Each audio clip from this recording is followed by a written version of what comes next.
सितासिते यत्र तरङ्गचामरे नद्यो विभाते मुनिभानुकन्यके नीलातपत्रं वट एव साक्षात् सतीर्थराजो जयति प्रयागः। यह तीर्थराज प्रयाग की जो परम पावन भूमि है, यह अपने आप में पुण्य प्रदान करने वाली है। और मकर संक्रांति का जो है पुण्य पर्व है, जो आगामी 14 जनवरी दिन सोमवार को प्रातःकाल 8:38 से प्रारंभ होकर के सूर्यास्त तक चलेगा, यह अपने आप में अत्यंत पुण्य प्रदान करने वाला है। मकर राशि 12 राशियों में 10वीं राशि मानी जाती है और यह राशि में जब सूर्य प्रवेश करते हैं तो आज के दिन से सूर्य उत्तरायण की दिशा में प्रवेश करते हैं। आज के दिन से उत्तरोत्तर सूर्य की ऊर्जा प्रखर होना प्रारंभ हो जाती है, जो ऊर्जा मानव जीवन में सब प्रकार की सुख शांति समृद्धि प्रदान करने वाली होती है। मकर संक्रांति के दिन से शिशिर ऋतु का प्रारंभ होता है। इसके पहले हेमंत ऋतु रहती है, लेकिन जैसे ही धनु राशि से सूर्य हट करके मकर में प्रवेश करते हैं तो आज से शिशिर ऋतु का प्रारंभ हो जाता है, जो सब प्रकार के शुभ कर्मों के निमित्त आज के दिन से प्रारंभ हो जाते हैं।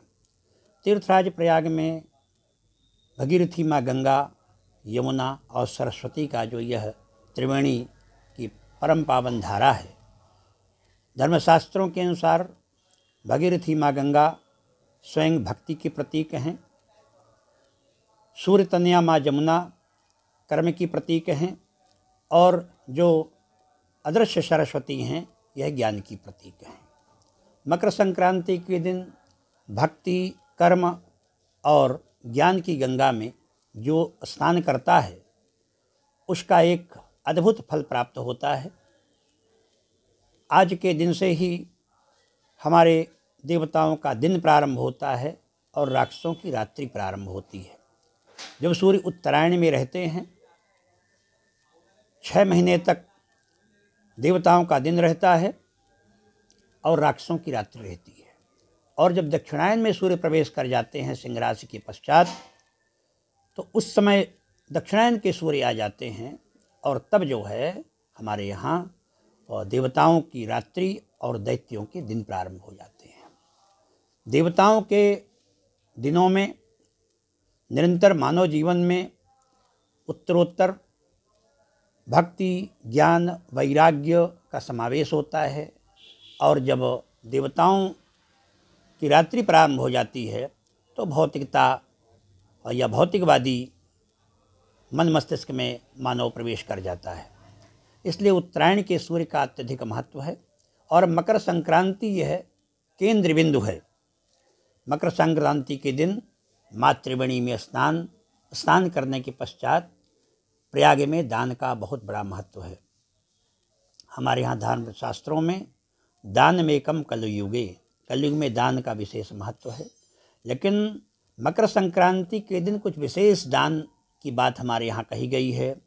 जैसे चावल में दाल मिला करके, और वो दाल भी उड़द की दाल या मूंग की दाल डाल करके, उसमें काला तिल डाल करके और दान करने का विधान है और उसी का भोजन करने का विधान है।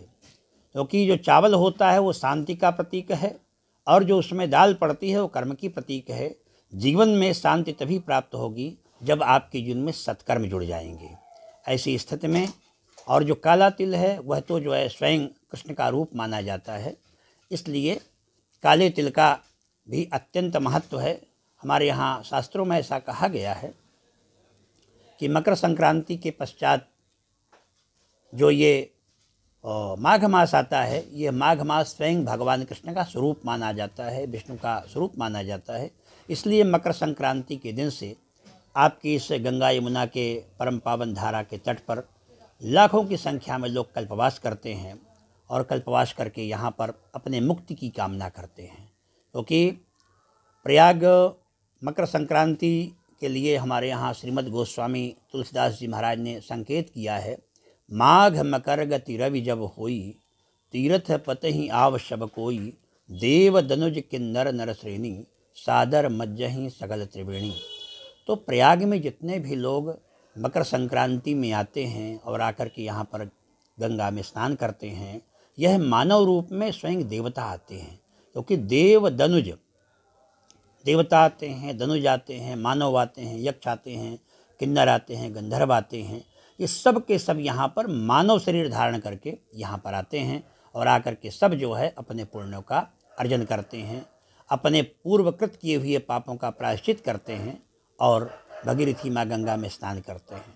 हमारे यहाँ शास्त्रों में आचार्यों ने, विद्वानों ने, ऋषि महात्माओं ने इस बात को कहा है कि जिस प्रकार की सर्प अपने केचुल को छोड़ करके अपने नवीन शरीर को धारण करता है, उसी प्रकार मकर संक्रांति में जो व्यक्ति गंगा यमुना सरस्वती के पावन तट में, पावन जल में स्नान करता है, वह अपने समस्त पूर्व जन्म के पापों से निवृत्त होकर के और पुण्यों का अर्जन करता है, परम पवित्र पावन बनता है, परम पवित्र बनता है और भगवत धाम को अर्थात वैकुंठ को प्राप्त करता है।